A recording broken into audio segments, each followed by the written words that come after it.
됐든 오늘 우리 찬양 들었던 찬양 가사 보면 오늘 나는 주를 섬기는 것은 후회가 없습니다 라는 찬양이었죠. 거기 보면은 첫 번째 고백이 나의 평생에 가장 복된 일은 내가 예수님을 만난 것이라 라고 우리 고백했습니다. 이 고백이 여러분과 또 저와 우리 모두의 고백이 될 줄로 믿습니다.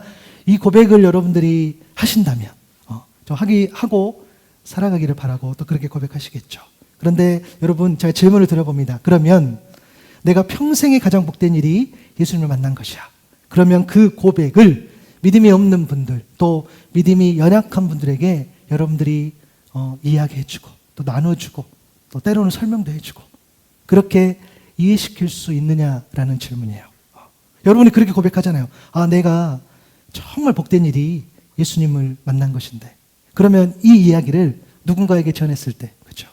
그 사람들로 하여금 물론 100%까지는 아니겠지만 그 마음을 충분히 전달할 수 있느냐라는 질문을 드려봅니다. 그러면 우리 안에 그런 고백들이 있어야 되겠죠. 예수님을 만난다는 것, 또 어떻게 그것이 나의 평생에 가장 복된 일이 될 수 있느냐라는 것이 우리에게 있어야 된다는 거예요. 여러분 예수님 만난다는 것이 곧 하나님을 만나는 것이고 또 이것이 하나님과의 관계 맺음을 의미하죠. 이 관계 맺음은 곧 예수님을 믿는 믿음 안에서 이루어지는 소위 말해서 인격적인 그런 교제입니다. 그러니까 예수님을 만난다는 것은 예수님을 깊이 알아간다는 거죠. 우리가 그래서 식사도 하고 우리가 대화하고 우리가 이렇게 나눔도 하잖아요.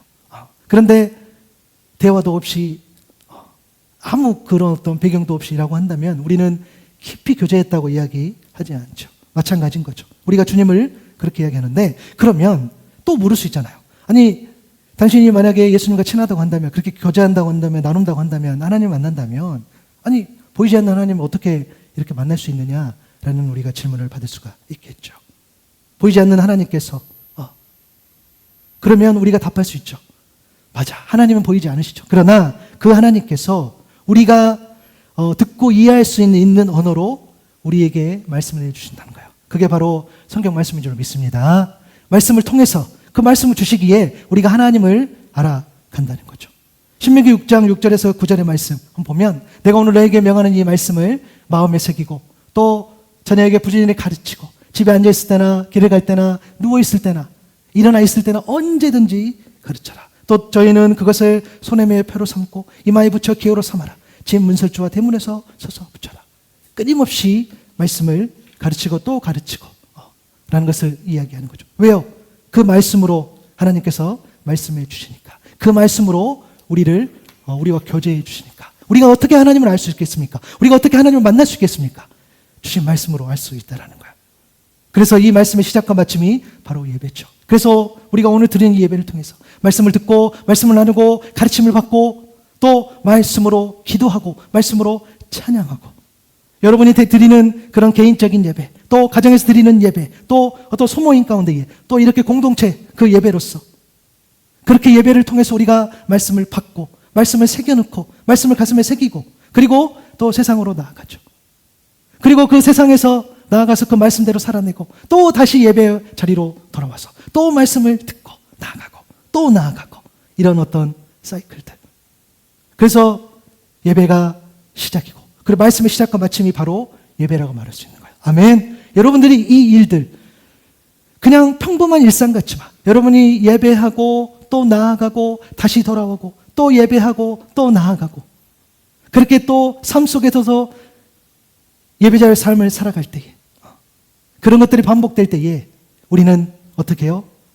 말씀을 가지고 소통하고 또 하나님 마음을 알아가고 깊어가고 그래서 그럴 때에 우리가 변해가는 거죠. 그러면서 하나님을 깊이 만날 수 있다고 말할 수 있다는 거예요. 여러분이 물론 제가 방금 드린 말씀이 100% 정답은 아닐지라도 그런 흐름으로 여러분들이 여러분 스스로 가지고 있으면 좋겠어요. 아니 보이지 않는 하나님을 어떻게 만나고 또 내 평생에 가장 복된 일이 예수 그리스도를 만난다는 것. 그러면 하나님을 깊이 만나는 것이 나에게 가장 큰 복이 될 수 있는 것은 뭐냐는 거예요. 여러분 이 세상은 하나님이 주관하십니다. 아멘. 세상은 하나님이 주관하시기 때문에 그러니까 그 주관자의 뜻이 담긴 그 말 하나님의 뜻대로 살아가신 것이 우리에게 가장 좋고 가장 평안하고 가장 유익한 줄로 믿습니다. 그 뜻, 그렇죠? 이 세상에서는 하나님의 뜻대로 살아가는 것이 우리에게 가장 유익하단 말이에요. 왜? 하나님이 이 세상을 디자인하셨으니까.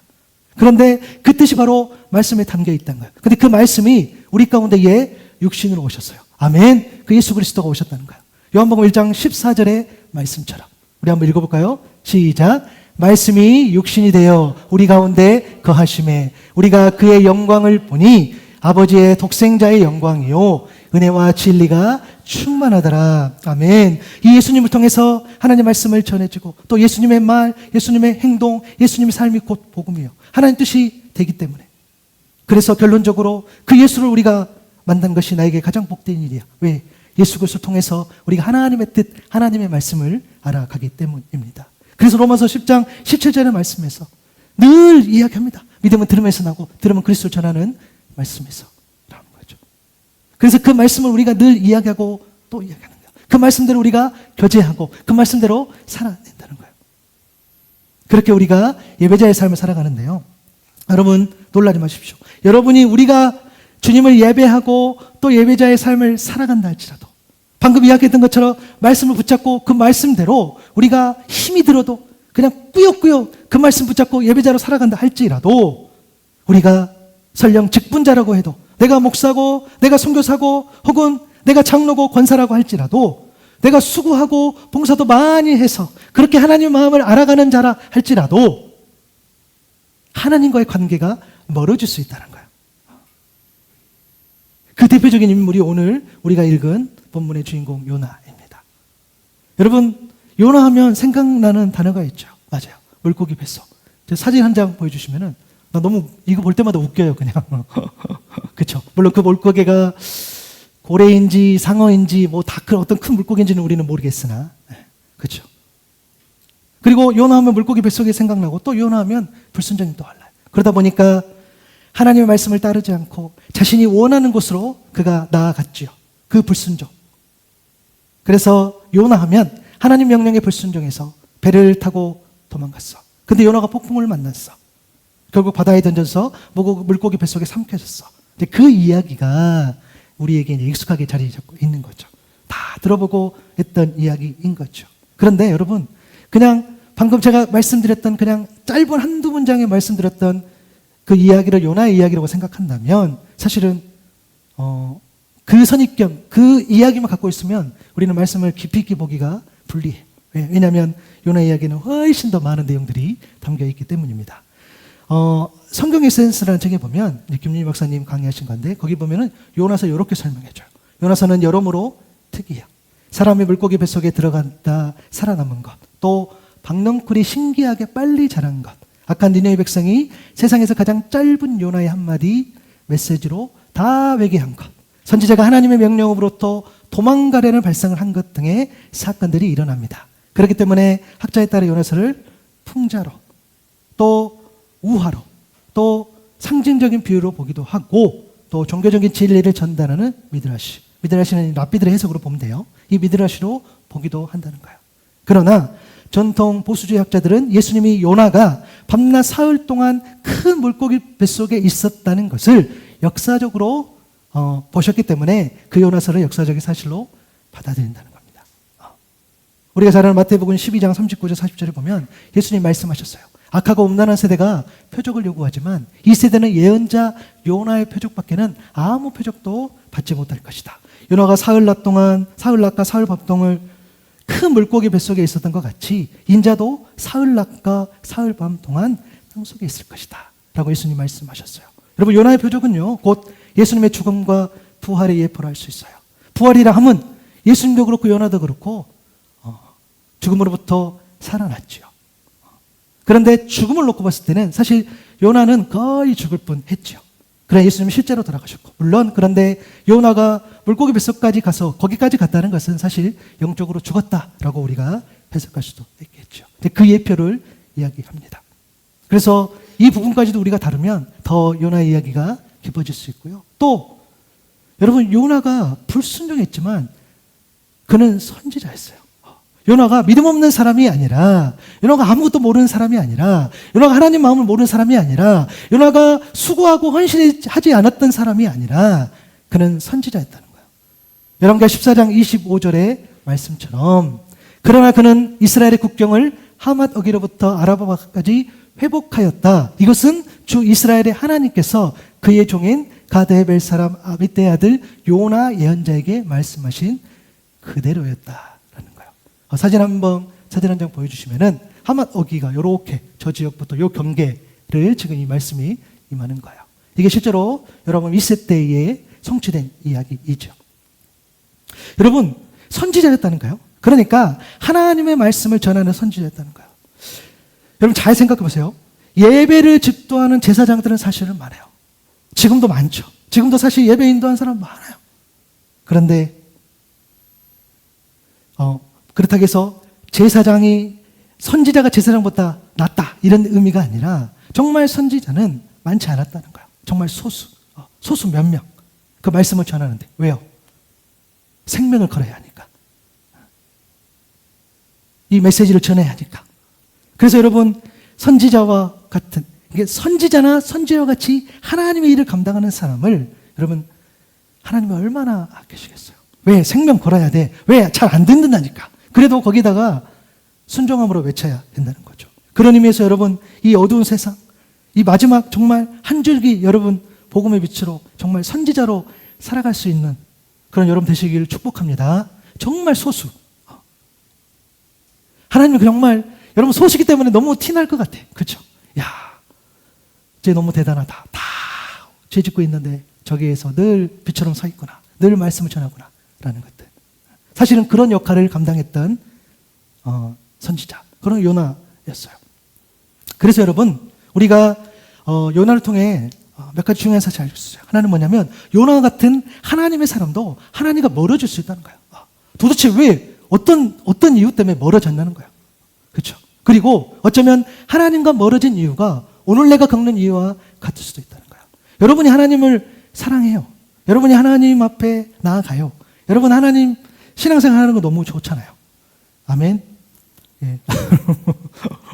죄송해요. 강요해서 우리 좋다 그럽시다. 좋아. 그런데 멀어진다니까. 그런데 떠날 수도 있다니까. 그리고 나도 모르게 그래서 오늘 그 요나에서 우리가 찾아볼 수 있다는 거예요. 여러분 요나가 하나님을 불순종하게 된 이유를 한번 추적해 보면 여러분 요나 1장에서 1절부터 3절까지 말씀을 보면 하나님 말씀이 요나에게 임했잖아요. 그리고 2절에 보니까 여러분 하나님 말씀은 분명하고 명확해요. 간단해. 사실은 가서 니네를 가서 외쳐라. 왜? 거기가 지금 문제가 많아. 죄가 많다니까 거기 가서 메시지를 전해야 돼. 그들이 회개할 수 있어. 2절의 말씀을 선포하는 거죠. 그런데 3절에 보니까 요나가 여호와의 얼굴을 피하려고 일어나 다시스로 도망하여 욥바로 내려갔다 그랬죠. 하나님 말씀과 다른 선택을 하게 되는 거죠. 그런데 요나 3장 1절에 3절을 보면 하나님 말씀이 두 번째로 똑같이 임해요. 2절의 말씀도 똑같아요. 가. 니네 가서 전해. 야 거기 문제 많아. 복잡해. 너희 가서 메시지를 전해야 된다니까 라고 이야기했을 때에 3절의 말씀. 그때는 여호와의 말씀대로 일어나서 니네를 갔다는 이야기가 나옵니다. 그렇죠? 그러니까 요나가 불순종하게 된 그 좀 사정을 살펴보면 이런 것이겠죠. 말씀을 들었는데 그 말씀에 요나의 생각, 요나의 경험을 담아서 판단을 내립니다. 그리고 나서 그 판단을 내려보니까 내가 원하는 뜻이 아니라는 거야. 하나님 뜻과 다르다는 거야. 그래서 그는 자기의 생각을 선택했죠. 내 판단으로 말씀을 봤단 말이에요. 그러다 보니까 나 중심의 삶을 살아가게 되면서 하나님 말씀을 따라갔던 삶하고 다른 삶을 살게 되는 거죠. 여러분 그건 너무 당연하지 않겠습니까? 하나님이 이렇게 선포했는데 이렇게 판단했어. 그러면 다른 삶을 살겠지요. 근데 그 다른 삶이 잘못됐다는 것을 믿느냐 믿지 않느냐의 차이이겠지요. 하나님 말씀을 따르지 않는 다시스로 가는 삶인가 하나님 말씀을 따르는 르네이로 가는 삶인가 라는 분리가 되는 거예요. 거기에 자기 판단이 들어갔죠. 여러분 처음 요나가 선택한 삶은요 하나님 말씀을 따르지 않는 다시스로 가는 삶이었어. 그런데 보니까 하나님과 굉장히 멀어지는 삶을 살아갑니다. 사진 한 장 보여주시면은 맞아요. 보니까 욥바에서 다시스까지 저쪽 그 빨간 표시를 보면 되거든요. 이렇게 보니까 수치는 좀 다를 수 있어요. 그래서 이 자료를 좀 참고해 보면 저기까지 2,600마일 정도 걸려요. 4,000km가 넘어요. 그리고 저쪽에 보니까 한 550마일 정도. 그러니까 정확한 수치의 차이는 좀 차이 날 수 있겠으나 대략 4배, 5배 이상의 거리를 두는 선택을 한다는 거예요. 물리적인 거리가 지금 벌써 5배가 늘어나요. 그리고 요나는요, 왜 그랬냐면, 우리가 요나의 편을 들어보죠. 느느웨는 당시 북이스라엘을 괴롭혔던 아수르의 수도입니다. 역사적으로 잔인하고 흉악한 민족. 요나는 자기의 생각이 있었죠. 편견이 있었죠. 그런데 여러분, 그 편견이 우리도 있잖아요. 어떤 사람이 악한 죄를 지었어. 싫어요. 여러분, 저도 자녀를 키우기 때문에, 아이들 키우기 때문에 아이들을 대한 범죄에 대해서 너무너무 싫어요. 민감해요. 물론 악한 범죄들 많죠. 근데 특히 아이들을 폭력을 괴롭히거나 무슨 성적인 범죄가 일어났거나 그러면 너무너무 이제 싫은 거죠. 그 사람이. 근데 또 목사라고 대놓고 욕은 못 하겠고. 그렇잖아요. 너무너무 싫어. 판단 싫어. 그러면 그 사람이 회개하고 한다? 자신이 없어. 여러분, 제가 말씀드렸잖아요. 라온이 하온이가 맞고 왔어. 그럼 네가 여기 맞았으니 여기를 대. 이렇게 못 한다고. 자신이 없어. 그런 거잖아요. 그 니느웨 사람들. 그리고 이스라엘 원수 같은 그 사람들이 회개해서 구원받는다는 것을 받아들일 수 없는 거죠. 오히려 망했으면. 그들이 내가 안 보면 안 돼. 내가 그걸 못 봐. 내 저 사람 구원받는 거 못 봐. 저 사람 내가 회개해서 저 사람 하나님 앞에 나가 하나님 자녀 사랑하는 거 내가 못 봐. 라는 마음이 있었던 거겠죠. 그런 강한 거부감을 가졌다는 거예요. 근데 그것은 저와 여러분도 우리도 동일하게 가지고 있어요. 그렇게 보면 사실은 똑같아요. 어떤 범죄에 대해서 우리가 이렇게 조금 받아들일 수 있는 건데 또 어떤 분은 또 다른 범죄들, 그렇죠? 부모가 자식은 혹은 부모를, 그렇죠? 어떤 가족 간의 범죄를 너무너무 싫어하는 사람이 있고 또 정치적으로, 경제적으로 거기에 범죄를 저지른 사람들을 너무너무 경멸하는 사람들도 있고, 그렇죠? 그런 다양한 어떤 우리의 판단들이 있다라는 거예요. 그런데 보니까 그러한 선택을 하다 보니까 멀어지는데 계속해서 이제 요나의 어떤 그런 삶들이 보면서 자꾸 하나님을 피하고 멀어지는 장면들이 나와요. 요나서 1장 3절에 보니까 요나의 직접적인 표현이 있어요. 여호와 얼굴을 피한다 그랬어요. 여러분, 하나님의 얼굴이 있겠습니까? 그렇죠? 조금 더 의미를 부여해서 우리가 해석하는 거죠. 하나님 앞에 서는 것, 하나님 앞에 우리가 나아오는 것과 반대 개념이겠죠. 그 얼굴, 우리 이런 말 쓰잖아요. 얼굴 꼴보기 싫어. 그런 의미겠죠. 우리가 그렇게 받아들이면 되겠죠. 내가 여호와의 얼굴을 피하려고, 내가 하나님 앞에 서는 것을 내가 반대하고, 그러니까 내가 하나님을 예배하고 섬기는 선지자로서의 삶을 거부하고 회피하는 그 모습이라는 거예요. 그 표현이라는 거예요. 그렇기 때문에 나아가는 것을 보게 되죠. 그것은 곧 선지자에게 맡겨진 복음 전파의 사명을 의도적으로 거부했어요. 그리고 또 하나는 하나님의 통치 영역을 인정하지 않고 자기에게 맡겨진 책임의 지역을 거부했다는 거예요. 그리고 또 하나는 르네를 향한 하나님의 자비에 등을 돌려요. 하나님과 관계 맺음을 거부한 거예요. 나는 받아들일 수 없다는 거예요. 여러분, 모르긴 몰라도 우리가 예배 마치고 다 삶을 나누면은 도저히 용서할 수 없는 죄들을 한번 어떤 것을 나눠보자고 하면 아마 다 나올 것 같아요. 다 나와요. 나 저 사람 너무 싫어. 아니면 저런 범죄는 너무 싫어. 저런 상황들은 너무 싫어. 같은 개념이겠죠. 그런데 사실은 심각한 거죠. 하나님 앞에서 여호와 얼굴을 피했다는 것은 저렇게 큰 의미가 담겨 있는 거예요. 선지자로서의 역할을 거부하고 하나님의 통치를 인정하지 않고 그리고 그 하나님의 자비하심을 등을 돌리는. 그리고 여러분, 한 번 멀어진 관계는요 계속 멀어집니다. 성경에서 나타난 요나의 모습을 보면은요 이 멀어짐이요 어떻게 합니까? 내려감으로 묘사가 돼요. 요나 1장 3절을 보니까 얼굴을 피하라고 욥바로 내려갔지요. 그리고 어떻게 합니까? 다시스로 갑니다. 점점 또 멀어집니다. 그리고 4절을 보니까 어떻게 해요? 배를 탔어. 큰 폭풍이 일어났어. 배가 거의 깨지기 일부 직전이에요. 그러면서 5절에 보니까 그럼에도 요나는 더 내려갑니다. 배부층까지 내려가죠. 어떻게 저렇게 날리는 상황 가운데 이에 잠을 잘 수 있을까? 여러분, 잠이 올 때는 옵니다. 와요. 우리가 그렇게 힘들어도 잠이 오는 것처럼 그거 오더라고요. 온다는 거예요. 난리가 났죠. 배 안에서는. 그래서 선장이 요나를 막 깨워서 말하는 거지요. 되게 웃겨요, 여러분. 선지자한테 야, 너도 너희 신한테 기도해봐. 그래, 우리가 살 수 있을지도 몰라. 야, 나는 내 신한테 기도할 테니까 너희는 너희 신한테 기도해. 라고 이야기하는 거죠. 그러면서 이 뱃사람들이 좀 우리가 잘 아는 일장 이야기를 하는 거예요. 그래서 도저히 안 되겠으니까 제비를 뽑죠. 도대체 이 우리들 중에 극악무도한 놈이 있어. 죄송해요. 놈. 극악무도한 분이 있어. 나쁜 사람이 있단 말이야. 그래서 제비를 뽑자. 제비를 뽑았어요. 그런데 요나가 당첨이 된 거지요. 그때에 갑자기 청문회가 시작되는 겁니다. 갑자기 해상 청문회가 열리는 거죠.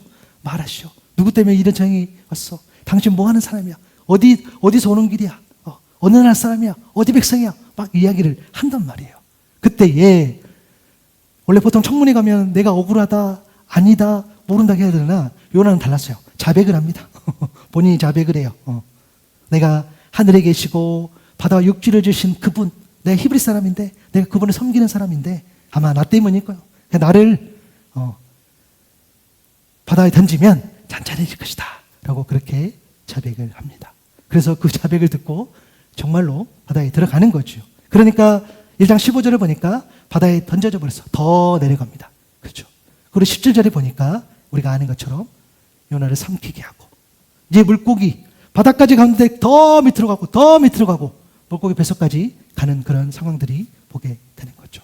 그래서 요나는 하나님을 말씀을 선택하지 않는 그의 인생을 보니까 멀어지고 또 멀어지고 욥바에서 다시스로 배 밑으로 바다로 물고기 뱃속으로 더 내려갈 수 없을 때까지 계속해서 내려가는 그런 모습들을 보게 됩니다.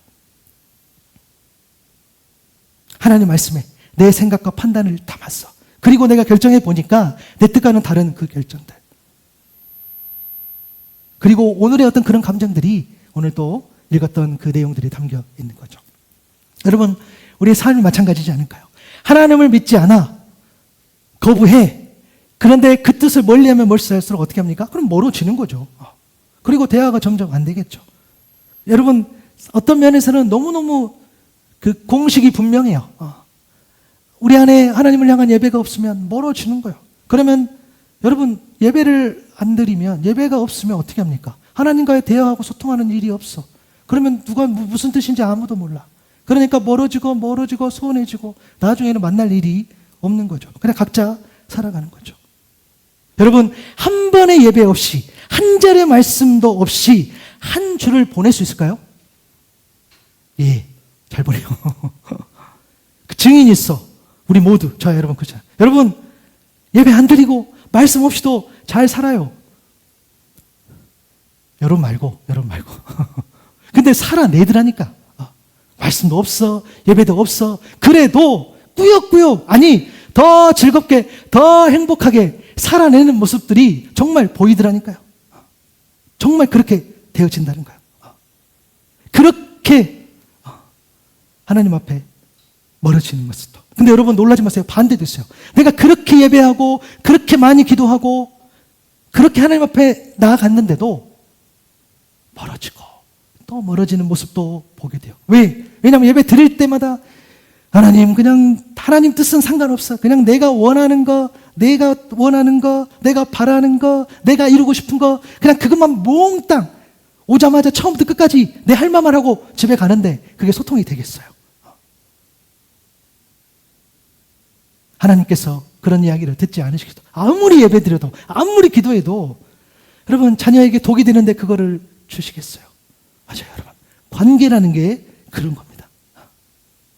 한 번의 예배 없이도, 한 절의 말씀 없이도 살아가는 연약한 우리의 모습이 있고, 아무리 많이 예배를 드려도 여전히 하나님과 소통하지 못하고 살아가는 우리의 모습도 보게 되는 거예요. 여러분, 그럴 때마다 우리에게 그래도 한 줄기 희망이 있는 것은 우리의 시선을 말씀으로 돌려드릴 줄 믿습니다. 여러분, 그래서 말씀 이야기하고 또 말씀 이야기하는 거예요. 다른 길이 없어요. 그게 아니면, 그 말씀 붙잡지 않으면 똑같아요. 말씀 없이도 잘 살아내네. 말씀 없이도 우리가 잘 지내지더라. 그렇게 가는 거예요. 여러분, 그러니까 그 말씀, 내 시선으로 돌리고 집중할 때 우리는 다시 한번 멀어진 그 상황 가운데라도 내가 다시 한번 하나님 앞에 그 시선을 말씀으로 돌리고 집중한다면 우리는 가까워지게 될 줄로 믿습니다. 거리를 좁혀가는 거겠죠.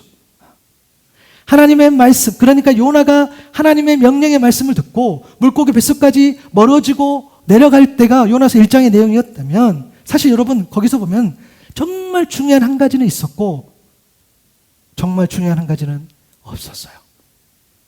요나에게 있었던 것은 뭡니까? 요나에게 없었던 건 뭐냐면요, 여러분 기도가 없었어요. 내용을 자세히 보시면 그가 말씀을 듣고 물고기 뱃속까지 들어갈 때까지 기도했던 이야기가 하나도 없어. 폭풍 속에서도 기도하지 않았고, 니네를 가라겠을 때도 기도하지 않았고, 욥바로 내려갔을 때도, 다시 쓱 갈 때도, 그때도 고민한 흔적이 보이지 않아요. 폭풍 속에서도 기도하지 않았어요. 청문회 이후에도 나를 바다에 던지라고 했을 때 물론 그가 자백은 했죠. 그러나 그가 회개했다는 이야기는 없어요. 여러분, 하나님과 멀어지고 그래서 내려가는 인생 가운데는 여러분 기도가 없다는 거예요. 하나님과 소통이 없다는 거예요. 대화가 없다는 거예요. 여러분, 그리고 잊어버리면 안 돼요. 자꾸 내려간다고 했을 때에 인생의 어떤 실패라든가 인생의 어떤 어두운 부분만 이야기하는데 아니요. 올라가도 똑같아요. 사실은 성공한 인생도 여러분 기도 없는 인생이 많아요. 실패한 인생도 어쩌면 기도 없는 인생이 더 많겠지만 성공한 인생이라 할지라도 기도 없는 인생이 많다라는 거예요. 사실은 똑같다는 거예요. 왜? 기도가 없으면, 소통이 없으면. 여러분, 기도가 없다는 것은요, 말씀이 없다는 것과 같겠지요. 왜? 하나님께서 우리로 하여금 대화할 때 말씀으로 말씀하시기 때문에 말씀을 주셨는데 그 말씀이 없으면 우리가 온전히 기도할 수 있겠습니까? 그 말씀이 없으면 우리가 온전히 찬양할 수 있겠습니까? 어찌 보면 요나가 하나님 말씀을 선택하고 하나님의 그 말씀 앞에 다른 것을 선택했을 때에 그의 어떤 인생의 여정 행로는 너무너무 뻔해 정해진 거예요. 왜요? 하나님과 멀어질 수밖에 없겠지요. 왜? 이 세상은 하나님이 뜻대로 만드시고 창조하셨기 때문에. 그래서 우리가 하나님 안에 있을 때에 가장 평안한데 그것을 거부하고 그것을 놓쳐버리면 멀어지는 거겠지요. 하나님 말씀을 따르지 않는 다시스로 가는 삶의 모습이 1장의 내용이었다면 3장에는 하나님 말씀을 따르는 니네로 가는 삶이 있었어요. 그러니까 그 중간에 오늘 읽었던 그 기도의 장면이 들어가 있는 거죠. 반면에 요나에게 있었던 게 있어요. 그것은 뭐냐면 하나님의 예비하심과 손길이 있었어요. 사실 요나 1장 3절을 다시 보면은 그가 도망갔죠. 근데 마침 그때에 보니까 1장 3절의 말씀 보니까 마침 그때에 어떻게 합니까? 배를 또 만나게 됐죠. 그리고 4절 보니까 여호와께서 큰 바람을 바다에 내리셨다고 했어요. 그리고 큰 폭풍을 일으키셨다고 하셨어요. 그리고 15절에 보니까 요나를 들어 바다에 던져줘. 그냥 보니까 여호와께서 이미 큰 물고기로 17절에 예비하셨다는 거예요. 참으로 기가 막힌 타이밍입니다. 하필이면 그때 그곳에 어떤 사람들이 있고 하필이면 그때 어떤 그런 사건들이 일어나고 하필이면 그때 그 배가 있고 그 폭풍이 있고 그 물고기가 있고. 여러분, 내가 그냥 살아가는 것 같지만 하나님께서 우리를 하여금 예비하시고 베풀어 주신 그 손길 아래에서 살아가고 있음을 믿습니다. 여러분, 이것을 잊어버리면 안 돼요. 놓쳐버리면 안 돼요. 그러면 내가 뭔가를 잘못했나? 물론 잘못했을 수도 있겠지요. 그러나 아니요. 하나님께서는 하나님의 뜻대로 우리를 온전히 인도하시는데 우리가 그 뜻을 잊어버리고 거부하고 하다 보면 놓쳐버릴 때가 있는 것처럼 하나님은요, 요나를 통해서 말씀을 전하는 것이 그의 하나님께서 뜻이었어요. 요나가 부족해요. 나도 하라. 요나가 연약해요. 나도 하라. 근데 내 뜻이야. 그래서 하나님은 어떤 방법으로든지 그를 붙잡고 다시 사용하고 그리고 그를 고쳐서라도 쓰신다는 거예요. 아멘. 하나님은 그런 분이세요. 여러분이 부족하고 우리 모두가 부족하고 연약해도 그 연약한 그릇을 쓰는 것이 하나님의 뜻이라면 그를 어떤 상황 가운데 몰아가고 또 몰아가도 그를 쓰시기로 다진다는 거예요. 그래서 여러분, 우리가 처음에 예배 때 고백하잖아요. 하나님 나를 부르시고 계획하시고 하나님 나를 사랑하신다는 그 말씀. 여러분, 이것이 매 주일마다 우리가 주문처럼 고백하지만 주문처럼 안수하지만 그것이 온전한 우리에게 메시지가 될 줄을 믿습니다. 여러분을 부르시고 계획하시고 놀라운 그런 계획들이 있다니까 그것을 사랑으로 끝까지 붙드신다는 거예요. 하나님 뜻은 요나로 하여금 메시지를 전하는 것이었어요. 하나님 요나를 기다렸죠. 그를 죽이고자 큰 폭풍을 보내신 게 아니고자 살린다는 거예요. 그를 살리기 위해서 그때 그 사건들, 그 사람을 만나게 해주시고 그 풍랑, 그 배, 저 밑에까지 있는 그를 끄집어내는 그런 모습들을 보게 되죠. 철저하게 그래. 그래서 하나님은요, 요나를 어디까지 몰고 가시죠? 기도밖에 없는 상황으로 몰고 가셨다는 거예요.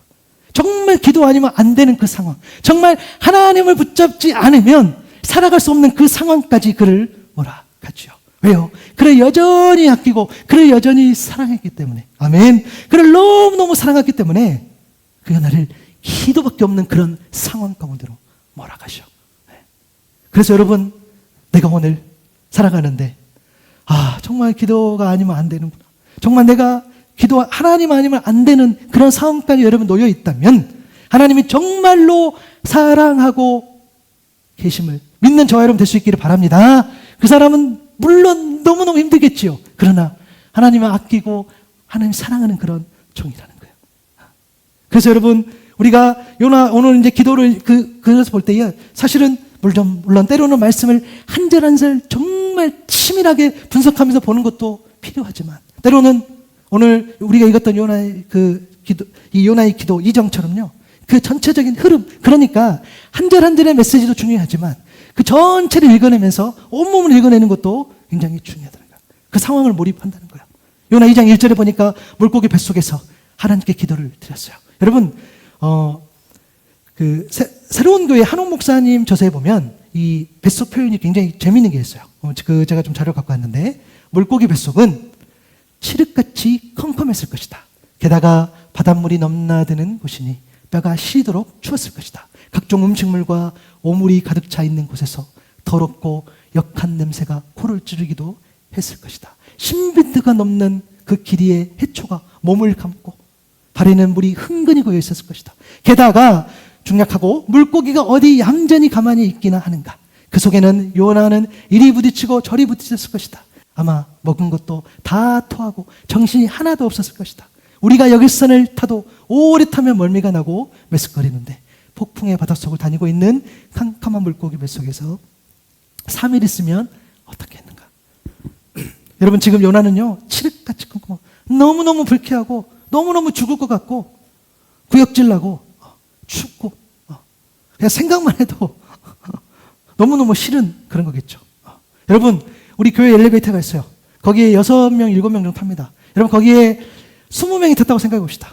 주여, 숨 쉴 수 없어. 참아야 돼. 왜요? 숨 쉬고 땀 냄새 나고.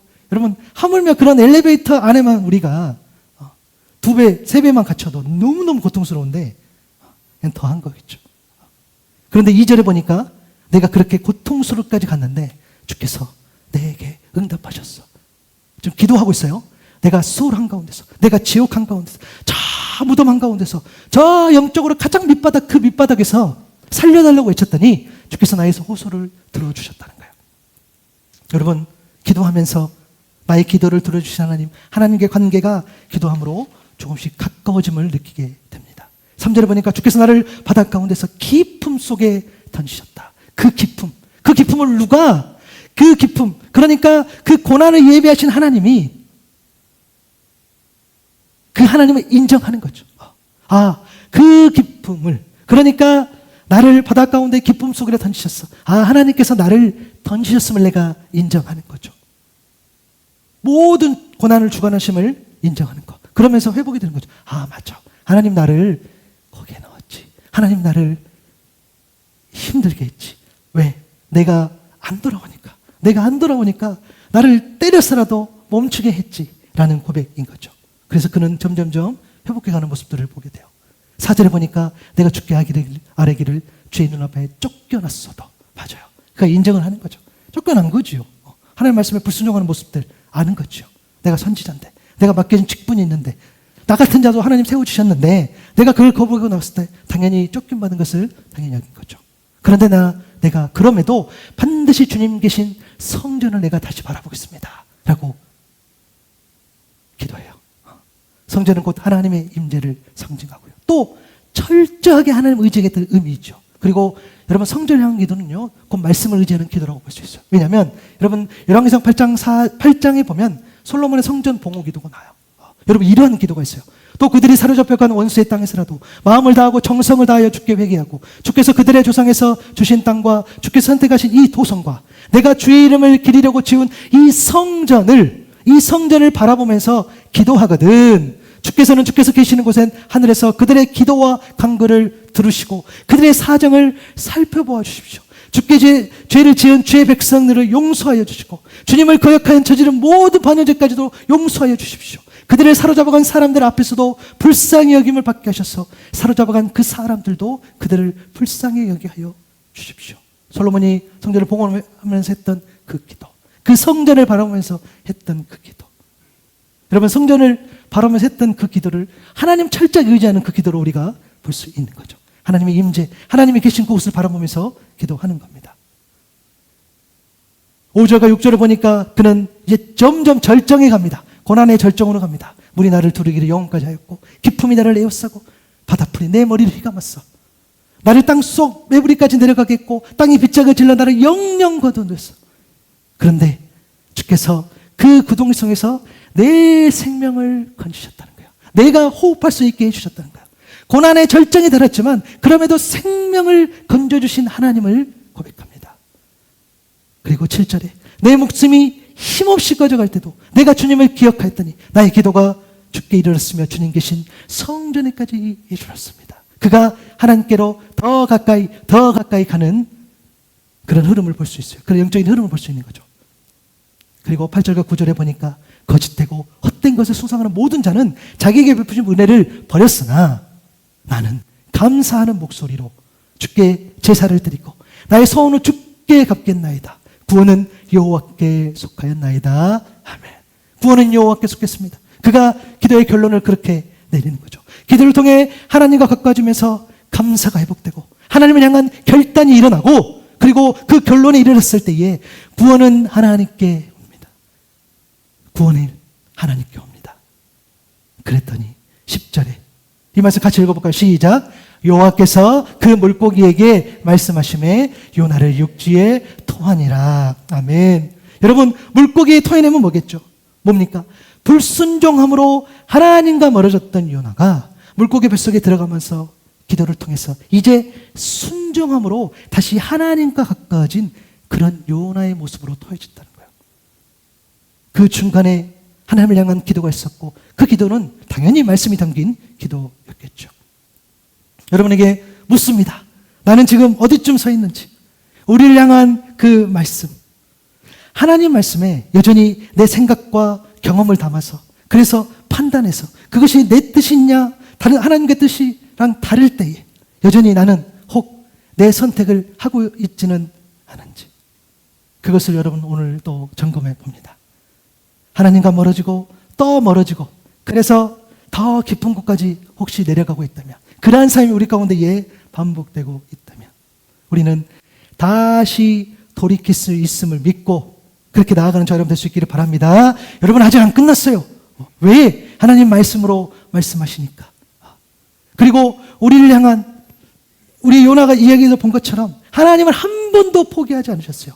그가 잘못했기 때문에 풍랑을 일으키고 그가 잘못했기 때문에 그런 어려움을 겪게 한 것이 아니라 그가 잘못했음에도 불구하고 그를 너무나 아끼로 사랑하신 하나님께서 준비하시고 예비하시고 손잡아 주시고 그래서 그로 하여금 물고기 뱃속에서 토해낼 때까지 하나님은 요나를 붙잡아 주셨다는 거예요. 우리의 삶의 여정이 그렇게 되는 줄로 믿습니다. 그래서 우리는 토해내줘야 되는 거죠. 우리의 삶이 하나님의 말씀 앞에 내 생각과 내 의지로 갇혔던 그의 모습이었다면 우리는 그 물고기 뱃속에서 기도함을 통해서 토해져 나간 것들을 경험할 수 있어야 되겠죠. 그래서 여러분 권면합니다. 말씀의 불순종을 통한 멀어짐과 내려짐을 끊어내고 기도가 터져나오는 자리로 여러분 나아갈 수 있기를 바랍니다. 그래도 나아가십시오. 여러분 요나의 불순종은요 지리적인 이동을 넘어서요 영적인 멀어짐, 그런 내려감의 그런 과정이었죠. 우리가 봤었던 것처럼 그는 기도하지 않았어요. 그는 기도하지 않았던 거예요. 그럼 제가 설교 준비하면서 너무너무 찔려가지고 여러분 목사가 막 이게 설교 막 준비하는 것 같지만 기도하지 않을 때도 많아요. 너무 부끄러워. 성경 나름 막 연구한다고 해도 성경 안 볼 때도 많다니까. 그렇죠. 그래서 나는 정말 기도하고 있을까라는 질문 앞에 또 흔들립니다. 그런데 우리 삶 가운데 하나님과 소통함이 없다면 그게 되겠습니까? 그러면요, 설령 내가 성공하는 인생이라 할지라도 우리는 밑바닥인 거예요. 우리가 밑바닥이어도 밑바닥이고, 우리가 저 높은 곳에 있어도 밑바닥이고, 왜 하나님과 소통이 없으면? 그래서 우리는요, 여러분, 어디에, 기도가 터져나오는 자리는 어디겠습니까? 여러분 서 계신 그곳이요. 그것이 직장일 수 있고, 가정일 수 있고, 교회일 수 있고, 여러분의 개인의 그런 공간일 수 있고, 그 공간 가운데서 여러분들이 하나님 뜻을 구하고, 기도하고, 깨닫게 해달라고. 그리고 기도밖에 없음을 하나님께 간구하면서 그렇게 나아갈 때에 그곳에서 하나님과의 소통이 시작될 줄로 믿습니다. 당장 기도를 시작하셔야 된다는 거죠. 그리고 또 하나 권면하면 물고기 뱃속과 같은 지금의 고난이요, 징벌이 아닙니다. 나를 살리기 위한 하나님의 예비하심과 손길로 신뢰할 수 있는 저 여러분 될 수 있기를 바랍니다. 그것은요, 단순한 고난이 아니었어요. 정말 마지막까지 포기하지 않은 하나님의 지배한 사람. 여러분, 어떻게 사람을 살리기 위해서 물고기 뱃속에 사람을 거기에 넣습니까? 어떤 그런 발상을 할 수 있고 어떤 그런 일이 일어날 수 있겠습니까? 여러분, 그러나 성경은 여러분 어떻게 그가 물고기 속에서 살아났지라는 증명하는 책이 아니라고 말씀을 드렸어요. 그래서 우리가 알 수 없어요. 우리가 헤아릴 수 없어요. 하나님께서 그를. 근데 생각해 보세요. 정말 사람이 물고기 속에 들어갔으면 사실은 잠깐은 들어갈 수 있어도 질식해서 죽을 것 같거든요. 그런데 예수님도 그 말씀도 언급하시고, 그리고 우리는 그 역사 사실을 믿고 나아가는 거죠. 하나님께서 하셨음을 알고 있어요. 어떻게 눈 보지 못한 자를 예수님이 보게 하셨습니까? 어떻게 걷지 못한 자를 걷게 하셨습니까? 어떻게 건강하지 못한 자를 건강하게 하시고 그를 살려내는 예수님의 모습을 보면서 우리가 어떻게 그런 일이 일어났지? 우리 그렇게 말할 수 없어요. 헤아릴 수 없어요. 하나님의 구원은, 살려주심은 하나님의 전적인 의지, 하나님의 뜻이기 때문이죠. 마찬가지인 거예요. 그 지배한 사랑 때문에 요나는 살림을 당한 거죠. 살아난 거죠. 요나를 죽이기 위한 게 아니라 살리기 위함이었어요. 여러분, 그래서요, 우리에게 고난이 왔어, 어려움이 왔어, 단순히 운이 없다, 뭔가를 잘못했다, 벌 받는다, 아니요. 물론 여러분, 잘못하면 벌 받아요. 그것은 맞아요. 근데 자기가 정말 잘못했으면 벌 받은 거 알더라고요. 여러분 알죠? 예, 저는 안 쳐다봅니다. 할 수 있어. 그런데 할 수 없는 어려움 가운데 우리가 흔들릴 때가 있어요. 과연 왜 이런 어려움이 왔을까? 왜 이런 고난이 왔을까? 왜 이렇게 복잡한 일이 생겼을까? 왜 이렇게 고민된 일이 생겼을까? 왜 이렇게 내 신앙으로 하여금 흔들린 일이 생겼을까? 그렇게 일어났을 때 뭐 단순히 운이 없다, 잘못됐다, 그런 차원이 아니라 하나님께서 마지막까지 뭐냐면 집요하게 내가 너를 사랑하고 내가 너를 아끼기 때문에 내가 너를 반드시 고쳐내야 되겠고 내가 너를 반드시 세워야 되겠고, 그 하나님의 사랑 때문에 그런 일들이 하나하나 일어난다는 거예요. 그래서 만약에 여러분들이 정말 가지 말아야 할 길을 가고 있다면 더한 어려움을 당하더라도 멈추게 하시는 분이 우리 하나님이라는 거예요. 그렇기 때문에 여러분 할 수만 있다면 우리가 잘못된 길을 가면 안 돼. 여러분 물고기 뱃속에 들어가는 거 너무 힘들어. 그러면 안 돼.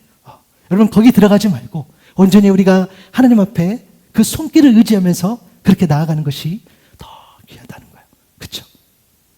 물고기 뱃속과 같은 캄캄한 그런 절망의 환경은 하나님의 나를 예비하신 구원의 손길, 그리고 오직 하나님께서만 집중할 수 있는 그런 은혜의 장소이니까, 설령 우리가 물고기 뱃속 같은 어려움 가운데 있을지라도 하나님의 예비하심과 손길을 신뢰하는 저 여러분 될 수 있기를 바랍니다. 우리가 한 가지만 더 권면하죠. 내 한계를 인정하고 구원이 오직 하나님께 있음을 선포하면서 나의 시선을 하나님의 성전과 말씀에 고정하는 겁니다. 요나가 그 물고기 뱃속, 그 수월의 뱃속, 저 밑바닥까지 가서 그가 극한 고통 속에서 구원은 여호와께 있습니다. 구원은 여호와께 있습니다. 나의 생명은 하나님께 있습니다. 라고 고백했던 것. 그는 자신이 생명이 꺼져갈 때에 성전을 바라보겠다. 그리고 기억해내고 자신의 무력함과 하나님의 전능하심을 동시에 인정했던 모습을 보게 돼요. 여러분, 진짜 기도는요, 도움받을 곳이 오직 하나님뿐임을 인정하는 것, 그거 진짜 기도인 줄 믿습니다. 여러분, 이런 도움 중에 하나님을 선택하는 것이 아니라 다른 도움은 의미 없어요. 다른 도움은 도움이 안 돼요. 오직 내가 도움받을 분은 오직 하나님, 오직 하나님께만 기도하는, 오직 하나님만 붙잡는, 그것이 우리 신앙 가운데에 자리 잡았을 때에 기도를 통해서 환경이 아니라 하나님의 성전, 하나님의 임재를 바라봤을 때에, 그래서 내 생각과 경험을 의지하던 그 고집을 꺾어내면서, 그러면서 그 말씀의 시선을 고정할 때에 우리에게는 영적인 반전이 일어난다는 거예요. 여러분, 그래서 저는 개인적으로요, 내가 막 머릿속에 생각하고 내가 머릿속에 막 상상하는 것들은 난 안 믿어요. 여러분, 제가 개척교회 목사고 또 아주 영세한 그저 가게를 운영하면서 여러분 머릿속에 얼마나 5만 가지 생각을 하겠습니까? 그렇잖아요. 그런데 이렇게 하면 사람들이 더 올까? 뭐 그런 마음 제가 안 갖겠어요. 갖겠죠. 이렇게 하면 장사가 더 잘 될까? 갖겠죠. 근데 제가 확실한 건 했어요. 내 생각 속에 있는 것은 아마 안 일어날 가능성이 높아. 하나님, 어떻게 하나님이 내 생각 정도만큼에서 일하시겠습니까? 내 생각 넘어서서 정말 하나님의 방법대로 뜻이 있다면 채워질 수 있을 줄 믿습니다. 여러분이 기도하고 여러분이 생각하는 것들, 내가 내 자녀를 위해서, 내가 지금 처해진 상황 가운데서 여러분들이 기도하고 어떤 아름다운 모습을 그려내겠지요. 내 모습들, 내 자녀의 모습들, 내가 또 성공도 해야 되겠고, 내가 또 뭔가 잘 해야 되겠고 하는 그런 그림을 그리더라도 그대로 되는 것이 아니라, 여러분의 생각과 여러분의 의지대로 되는 것이 아니라 그것을 넘어서서 하나님이 가장 아름다운 것, 하나님이 완벽하게 하나님의 뜻대로 될 때에 하나님의 뜻대로 되어짐을 경험할 수 있는 우리 모두 될 수 있기를 바랍니다. 그것이 우리가 신앙생활하는 이유이겠지요. 내 생각, 내 의지가 아니라 하나님께서 그렇게 해 주시는 거겠죠. 그래서 인정하는 거겠죠. 그래서 내가 할 수 있는 것이 아무것도 없음을 인정할 때에 비로소 하나님께서는 물고기 계명에서 우리를 새로운 사명이 있는 육지로 토해낸다는 거예요. 그런 역사가 시작된다는 거예요. 오늘 우리가 기도할 때에, 오늘 우리가 말씀 붙들고 나아갈 때에 여러분, 우리 또 물고기 뱃속에서 더 나은 모습으로, 하나님 보시 기뻐하는 모습으로 토해냄을 당해서 그렇게 주님을 닮아가는 모습으로 설 수 있기를 바랍니다. 우리는요, 불순종함으로 하나님과 멀어졌던 요나가 아니라 이제는 순종하는 것으로. 물론 여러분, 우리가 3장도 더 묵상하고 4장도 묵상하면은 정말 요나가 하나님 보시기에 정말 기뻐하게끔 그가 변화되었나라는 의문이 들 때도 있죠. 그것은 우리의 삶이죠. 우리가 판단할 수 없겠죠. 맞아요. 우리가 어느 날 갑자기 오늘 기도하면서 말씀 보면서 그래 내가 이렇게 살아야 되겠다라고 결정하면서 했어도 우리의 모습은 당장 변하지는 않아요. 그렇죠? 그러나 우리가 한 걸음 떼는 것에 큰 의미를 두나, 그러나 이 어쩌면 치료할 수 있는 이런 반복들, 내가 예배하고 또 세상에 나가고 다시 예배하고 또 나아가고 이런 거룩한 그런 서클들, 이 사이클들이 반복될 때에 우리는 오늘 새롭게 토해냄을 당한 것처럼 그러한 모습으로 점점점 다져진다는 거예요. 그렇게 하나님과 더 가까워진 요나로, 그러한 요나 같은 모습으로 서게 되는 저 여러분 될 수 있기를 바랍니다. 여러분, 주신 말씀에서 기쁨 속에서 다시 만난 그 하나님을 의지하고 또 삶으로 살아내고 그 은혜를 전하며 살아가는 저 여러분 될 수 있기를 간절히 소망합니다. 여러분, 힘을 냅시다. 요나에게 없었던 것이 기도였고요, 요나에게 있었던 것이 하나님과 예비하신 손길이었어요. 없었던 것은 우리가 채웁시다. 있었던 것은 우리가 더 붙잡고 더 강구합시다. 그렇게 하나님의 말씀을 따르는 리누엘에 가는 삶으로 나아가는 저 여러분 되시기를 바랍니다.